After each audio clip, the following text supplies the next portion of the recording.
कहानी का आगाज विल नामी एक नौजवान साइंसदान से होता है जो अल्जाइमर जैसी खतरनाक बीमारी का इलाज ढूंढने में मसरूफ है, क्योंकि उसके अपने वालिद भी इसी मर्ज का शिकार हैं। अल्जाइमर एक ऐसी बीमारी है जिसमें इंसान आहिस्ता आहिस्ता अपनी याददाश्त खोने लगता है और वक्त के साथ अपने करीबी लोगों तक को भूल जाता है। विल की जिंदगी में उसके वालिद के सिवा कोई अपना नहीं, इसीलिए वो हर कीमत पर ऐसी दवा बनाना चाहता है जो उन्हें दोबारा सेहतमंद बना सके। कई बरसों की मेहनत के बाद वो एक नई दवा तैयार कर लेता है, मगर इंसानों पर आजमाने से पहले उसका तजर्बा एक मादा चिंपैंजी पर किया जाता है। नताइज सबकी तवक्कुआत से कहीं ज्यादा हैरानकुन साबित होते हैं। दवा लगने के बाद इस चिंपैंजी की जहानत में गैर मामूली इजाफा हो जाता है।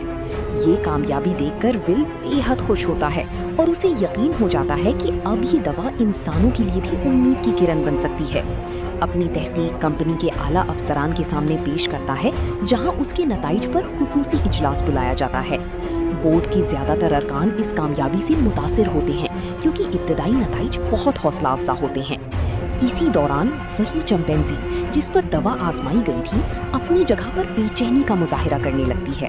एक मुलाजिम उसे दूसरी जगह मुंतकिल करने के लिए आगे बढ़ता है, लेकिन आज उसका रवैया पहले से मुख्तलिफ होता है और वो अपनी जगह छोड़ने से इनकार कर देती है। जैसे ही उसे जबरदस्ती हटाने की कोशिश की जाती है, वो काबू से बाहर होकर हर तरफ तबाही मचाना शुरू कर देती है। विल लाख कोशिश करता है कि हालात काबू में आ जाएं, मगर कोई भी उसकी बात सुनने को तैयार नहीं होता और सिक्योरिटी उसे खतरा समझकर गोली चला देती है। चिंपैंजी की मौत के साथ ही पूरा मंसूबा खतरे में पड़ जाता है। कंपनी के हुक्काम फौरन नतीजा निकालते हैं कि तजर्बाती दवा ही इस हादसे की असल वजह है, इसलिए तमाम तहकीक रोकने का फैसला कर लिया जाता है। लेबॉर्ट्री में मौजूद बाकी तमाम चिंपैंजियों को भी खत्म करने का हुक्म दे दिया जाता है। विल बार बार समझाने की कोशिश करता है कि मसला दवा में नहीं, मगर उसकी कोई बात नहीं सुनी जाती। इसी दौरान लैब का एक मुलाजिम विल को एक हैरानकुन हकीकत बताता है। वो कहता है कि मरने वाली चिंपैंजी दरअसल गुस्से में नहीं थी, बल्कि उसने चंद लम्हे पहले ही एक बच्चे को जन्म दिया था और सिर्फ उसकी हिफाजत कर रही थी। विल को एहसास हो जाता है कि उसकी तहकीक नाकाम नहीं हुई। मुलाजिम उसे ये भी बताता है कि उसने उस नन्हे बच्चे को किसी से छुपा दिया है और अभी तक उसे नुकसान नहीं पहुंचा। ये खबर सुनते ही विल खामोशी से उस नन्ही चिंपैंजी को अपने साथ घर ले आता है ताकि उसे महफूज रख सके और उसकी परवरिश खुद करे। वक्त गुजरता है और इस बच्चे का नाम सीजर रखा जाता है। चंद ही बरसों में उसकी गैर मामूली जहानत सबको हैरान कर देती है। वो इशारे समझता है, नई चीजें फौरन सीख लेता है और आम चिंपैंजियों से बिल्कुल मुख्तलिफ दिखाई देता है। सीजर अगरचे बोल नहीं सकता, मगर हर बात को हैरत अंगेज तरीके से समझ लेता है। वो इशारों के जरिए अपनी बात भी आसानी से पहुंचा देता है। दूसरी तरफ विल के वालिद की हालत दोबारा खराब होने लगती है। बीमारी अब इस हद तक पहुंच चुकी है कि उनकी देखभाल करना भी मुश्किल होता जा रहा है। आखिरकार नर्स भी साफ कह देती है कि अब उन्हें घर के बजाय खुसूसी इलाज की जरूरत है। विल ये सब देखकर बेहद परेशान हो जाता है। अगले दिन वो खामोशी से लेबोरेटरी जाता है और अपनी तैयार करदा दवा की एक खुराक साथ ले आता है। उसे मालूम है कि ये फैसला खतरनाक हो सकता है, लेकिन अपने वालिद को बचाने के लिए वो ये खतरा मोल लेने पर तैयार हो जाता है। वो पहली बार ये दवा इंसान पर, यानी अपने वालिद पर इस्तेमाल करता है। पूरी रात विल बेचैनी में गुजारता है। उसे डर होता है कि कहीं दवा उल्टा नुकसान ना कर दे। मगर अगली सुबह मंजर बिल्कुल मुख्तलिफ होता है। उसके वालिद कई अरसे बाद ना सिर्फ उसे पहचान लेते हैं, बल्कि पुरसुकून अंदाज में पियानो भी बजा रहे होते हैं। ये देखकर विल की खुशी की कोई हद नहीं रहती, क्योंकि उसकी मेहनत रंग ले आई थी। इधर सीजर खिड़की से बाहर खेलते हुए बच्चों को देखता है। वो भी उनकी तरह आजादाना खेलना चाहता है।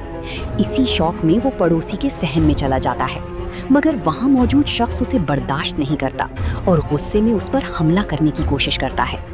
खुशकिस्मती से विल और उसके वालिद बरवक्त पहुँच जाते हैं और सीजर को बचा लेते हैं। इस झगड़े के दौरान सीजर को मामूली चोट लग जाती है, इसलिए विल उसे डॉक्टर कैरोलिन के पास ले जाता है।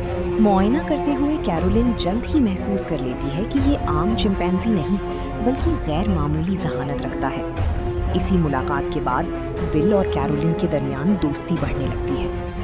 कैरोलिन देखती है कि सीजर हमेशा घर की चार दीवारी में रहता है, इसलिए वो मशवरा देती है कि उसे कुदरती माहौल में ले जाना चाहिए। विल को ये ख्याल पसंद आता है और अगले ही दिन वो सीजर को खूबसूरत रेडवुड जंगल ले जाता है।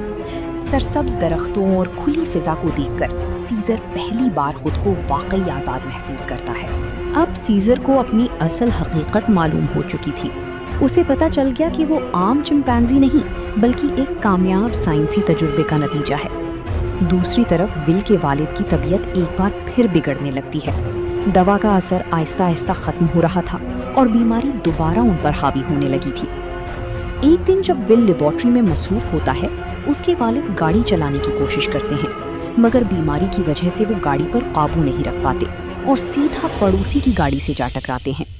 शोर सुनकर पड़ोसी गुस्से में बाहर निकल आता है। वो बुजुर्ग शख्स को गाड़ी से घसीट कर बाहर निकालता है और उन पर हाथ उठाना शुरू कर देता है। ये मंजर घर के अंदर मौजूद सीजर देख लेता है। अपने दादा जैसी शख्सियत को तकलीफ में देखकर वो खुद पर काबू नहीं रख पाता और फौरन बाहर निकल आता है। गुस्से में सीजर पड़ोसी पर हमला कर देता है और उसे बुरी तरह जख्मी कर देता है। इस वाक़े के बाद पुलिस और एनिमल कंट्रोल को इत्तला दी जाती है। अदालत फैसला सुनाती है कि सीजर अब आम घर में नहीं रह सकता। उसे एक खुसूसी जानवरों के मरकज़ मुंतकिल कर दिया जाता है, जहां दूसरे चिंपैंजी भी कैद होते हैं। शुरू में सीजर को लगता है कि शायद वो सिर्फ कुछ वक्त के लिए यहाँ आया है, मगर जल्द ही उसे एहसास हो जाता है कि अब यही उसका नया ठिकाना है। जब विल वापस जाने लगता है तो सीजर बेबसी से शीशे के पीछे खड़ा उसे देखता रह जाता है। वो इशारों से उसे साथ ले जाने की दरख्वास्त करता है, मगर विल कुछ नहीं कर सकता।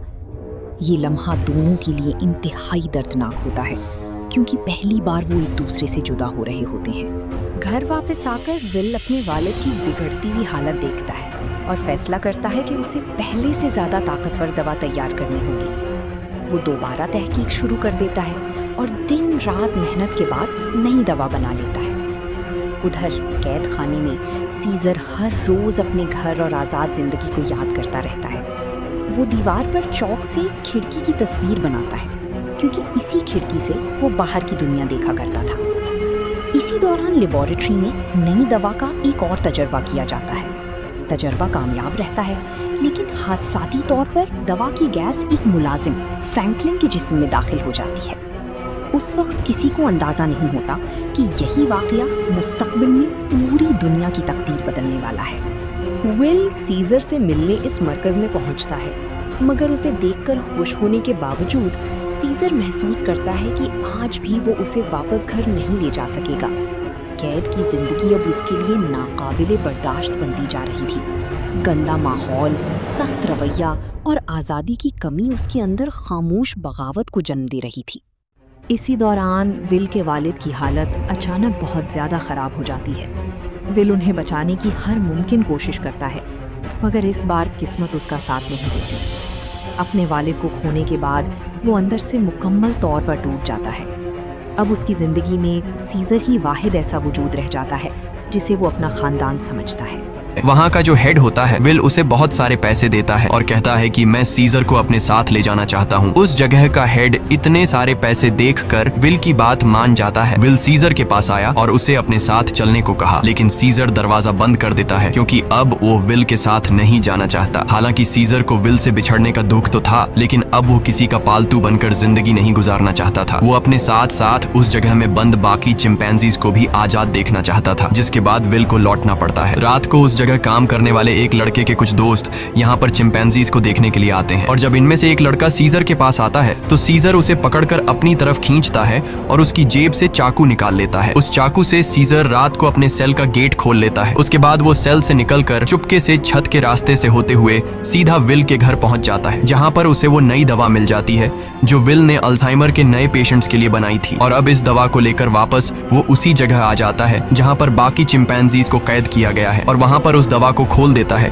जिससे सारी की सारी गैस चिंपैंजीज इनहेल कर लेते हैं, जिसके बाद सबके सब चिंपैंजीज सीजर की तरह इंटेलिजेंट हो जाते हैं। उनके अंदर सोचने समझने की शक्ति आ जाती है और सीजर का पहला मिशन भी यही था कि सब चिंपैंजीज मेरी तरह इंटेलिजेंट हो जाएं, तभी हम सब इस जगह से भाग पाएंगे। और वो ऐसा करने में कामयाब हो गया। लेकिन दूसरी तरफ फ्रैंकलिन, जिसका गलती से वो गैस नाक के जरिए अंदर चली गई थी, उसकी डेथ हो जाती है। इसका मतलब ये है कि यह दवा सिर्फ चिंपैंजीज पर असर करती है और इंसानों को यह दवा मार देती है। वहीं सीजर को दिखाया जाता है जो अब बाकी चिंपैंजीज के साथ उस जगह से भागना चाहता है, लेकिन तभी वहां का एक वर्कर जो सब चिंपैंजीज को बहुत टॉर्चर किया करता था वो आ जाता है। और जब वो अपनी करंट वाली स्टिक से उन्हें करंट लगाने की कोशिश करता है तो सीजर उसका हाथ पकड़ लेता है। वो कहता है कि अपने गंदे हाथ मुझसे दूर रखो, और यहाँ पर पहली बार सीजर बोलता है नो। इसके बाद सीजर उसे पंच मारकर वहीं पर गिरा देता है और बाकी सब चिंपैंजीज को आजाद कर देता है। वो वर्कर उठकर एक बार फिर से अपनी इलेक्ट्रिक स्टिक लेकर उनकी तरफ बढ़ता है, लेकिन सीजर उस पर प्रेशर से पानी खोल देता है, जिससे उसे करंट लगने से उसकी मौत हो जाती है। इसके बाद सीजर सब चिंपैंजीज को लेकर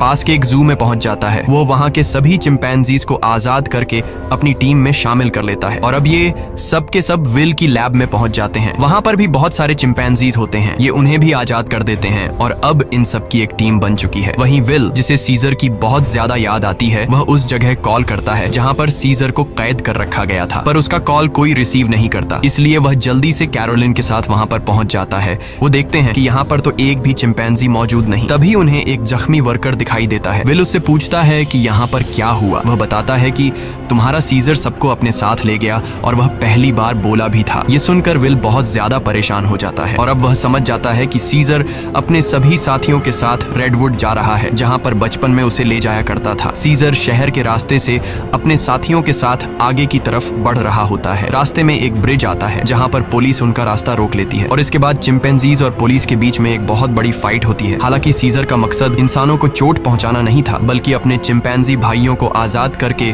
उन्हें रेडवुड जंगल तक पहुंचाना था। उनके ऊपर हेलीकॉप्टर से हमला किया जाता है और जब सीजर को नुकसान पहुंचने वाला होता है तो तभी वहां पर एक गोरिल्ला हेलीकॉप्टर के ऊपर कूद जाता है और हेलीकॉप्टर को क्रैश कर देता है, जिससे उसकी जान चली जाती है। और तभी वहां पर कोबा नामी चिंपैंजी आता है। कोबा वही चिंपैंजी है जिसकी बॉडी पर लैब में एक्सपेरिमेंट किया गया था, जो उस आदमी को मार देता है जो हेलीकॉप्टर से उन पर गोलियां चला रहा था। यहाँ जब एक गोरिल्ला पुलिस वाले को चीरने वाला था तब सीजर उसे रोक लेता है, क्योंकि सीजर पुलिस वालों को रोकना चाहता था, उन्हें मारना नहीं। अब ये सब के सब ब्रिज को क्रॉस कर रेडवुड पार्क पहुंच जाते हैं, जहां पर विल भी कुछ देर में पहुंच जाता है। वो सीजर को आवाजें देने लगता है। इस दौरान एक दूसरा चिंपैंजी विल पर हमला करने वाला होता है कि तभी सीजर उसे रोकता है। विल सीजर से कहता है कि तुम मेरे साथ घर चलो, नाराजगी छोड़ दो, नहीं तो पुलिस तुम सबको मार देगी। सीजर विल को अपने गले लगाता है और उसके कान में कहता है कि अब यही मेरा घर है। और विल समझ जाता है कि सीजर को उसकी दुनिया मिल चुकी है, वह उसके साथ लौट कर नहीं आएगा। विल सीजर से कहता है ठीक है, ये तुम्हारी जिंदगी है, जी लो इसे। जिसके बाद विल सीजर को यहीं छोड़कर चला जाता है। अब सीजर और उसके साथियों की यह एक नई दुनिया है और सीजर इन सब का लीडर है। वहीं हमें विल के पड़ोसी को दिखाया जाता है जिसकी उंगली सीजर ने काटी थी और अचानक उसकी नाक से खून निकलने लगता है। दरअसल फ्रैंकलिन, जो विल का कोलीग था जिसने एक्सपेरिमेंट के दौरान गैस इनहेल कर ली थी, वो ये सब कुछ बताने के लिए विल के घर आया था। लेकिन विल घर पर न होने की वजह से फ्रैंकलिन उसके पड़ोसी के पास गया। अचानक उसे खांसी आई जिससे खून के छींटे उसके ऊपर गिर गए और अब ये भी उस वायरस से इन्फेक्टेड है। दरअसल ये एक पायलट होता है जो कि इंटरनेशनल फ्लाइट्स उड़ाता है। इसका मतलब ये वायरस पूरी दुनिया में फैला देगा जिससे पूरी दुनिया बदल जाएगी, और होता भी ऐसा ही है। इस मूवी का सेकंड पार्ट 2014 में आया था, जिसमें दिखाया जाता है कि वायरस को फैले हुए आज 10 साल हो चुके हैं और दुनिया से इंसानों की बहुत बड़ी आबादी खत्म हो चुकी है। जहां एक तरफ इंसानों की आबादी कम हो रही थी, दूसरी तरफ चिंपैंजीज की जनरेशन बढ़ती जा रही थी। ये सभी उस जंगल में पूरी तरह से फैल चुके थे और वो सभी अब पहले से भी ज्यादा स्ट्रांग हो चुके थे। यहाँ हमें सीजर को दिखाया जाता है, वो अब भी सभी चिंपैंजीज का लीडर है और इस जंगल में सीजर का ही राज चलता है। इस जंगल में अब इंसानों का आना मना है। सीजर का अब एक बेटा हो चुका है जिसका नाम ब्लू आई है। एक दिन सीजर का बेटा जब अपने दोस्त के साथ जंगल में घूम रहा होता है, तभी उनके सामने एक इंसान आ जाता है जो जंगल में अपनी टीम के साथ हाइड्रो इलेक्ट्रिक डैम देख रहा होता है ताकि पूरे शहर को इलेक्ट्रिसिटी दोबारा से दी जा सके, और ये डैम चिंपैंजीज के इलाके में है। अब वो आदमी जब सीजर के बेटे ब्लू आई और उसके दोस्त को देखता है तो वो बहुत ज्यादा डर जाता है और अपनी गन निकाल लेता है। सीजर का बेटा भी गुर्राने लगता है। वो आदमी डर कर गोली चला देता है जिससे सीजर के बेटे का दोस्त घायल हो जाता है। गोली की आवाज सुनकर सभी चिंपैंजीज यहाँ पर आ जाते हैं। साथ ही जिस आदमी ने गोली चलाई होती है उसके साथी भी आ जाते हैं जो यहाँ पर डैम ढूंढ रहे होते हैं। चिंपैंजीज उन्हें मारना चाहते हैं। वो सब उन लोगों पर बहुत ज्यादा गुस्सा होते हैं। तभी इंसानों के ग्रुप का लीडर आगे आता है जिसका नाम मैल्कम है। वो सीजर से बात करता है। वो उसे बताता है कि हम यहाँ पर किसी को नुकसान पहुंचाने के लिए नहीं आए, हम तो बस यहाँ सिर्फ शहर की बिजली ठीक करने के लिए डैम ढूंढ रहे हैं। सीजर उससे कहता है चलो ठीक है, इस बार तुम आ गए, लेकिन दोबारा यहाँ पर मत आना, तुम सब यहाँ से चले जाओ। अब वो सब के सब यहाँ से चले जाते हैं और इन्हीं चिंपैंजीज में जो कोबा होता है, जिसके ऊपर कभी इंसानों ने एक्सपेरिमेंट्स किए थे, जो इंसानों से बहुत ज्यादा नफरत करता है, वो सभी चिंपैंजीज से कहता है कि इंसान दोबारा से हमारे इलाके में आ गए हैं, वो हमें फिर से नुकसान पहुंचाएंगे, इसलिए इंसानों को हमें अपनी ताकत दिखानी होगी। और सीजर भी अब उसकी बातों में आ जाता है और ये सब तय करते हैं कि ये इंसानों की बस्ती में जाएंगे।